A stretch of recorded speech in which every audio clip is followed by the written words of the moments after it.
I thought for sure with that much pressure it was going to explode.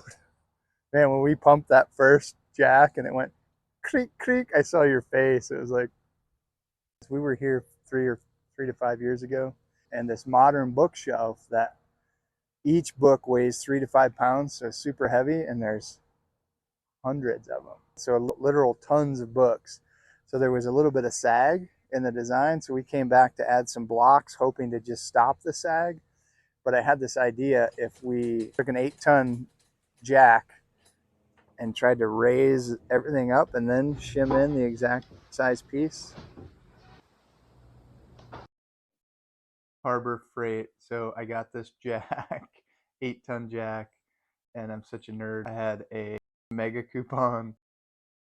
I had an inside track coupon. So I got this for like 19 bucks. Oh, and I got a free gift. So I knew my supports were 18 and 3/4, but I made these in advance at the studio. So I made them 19, and then I just cut them exact on the site in case there was any variation. But I totally could have cut them all at 18 and 3/4 because that's exactly what I needed. So I thought I'd start from the bottom up, just structure from the bottom and build my way up. So there's always issues on install day. I didn't see this electrical box in the back and I forgot all about it.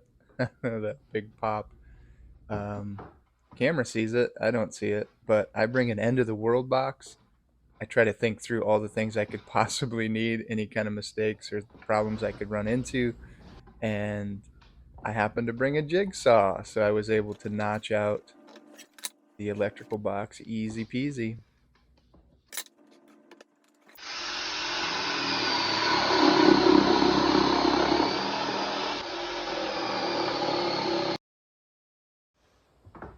So all my pieces are 18 and 3/4, and I was really careful with the jack to only raise it about a 32nd higher than the piece. So I did 18 and 3/4 plus a 32nd, just because I didn't want to break apart any glue joints or crack any boards.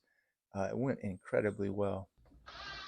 So because we're retrofitting these pieces, Craig made it super easy because there's really no way to glue or screw any structure. So this way I was able to come in and just Craig sides, top and bottom, and lock the piece in place. Worked great. And then 8 tons of pressure. Yeah. So on this one, or on all of them, I took my carpenter square. I just wanted to make sure the piece was straight up and down and lined up perfectly with the existing pieces. That way it looks like I did it from the start. So nice and square.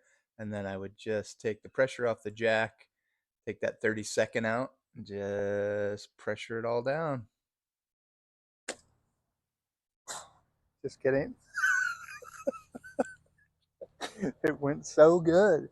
It went better than I would have ever imagined. Like, who knew that inside here was a solution to fix a sagging shelf? Huh, now I know.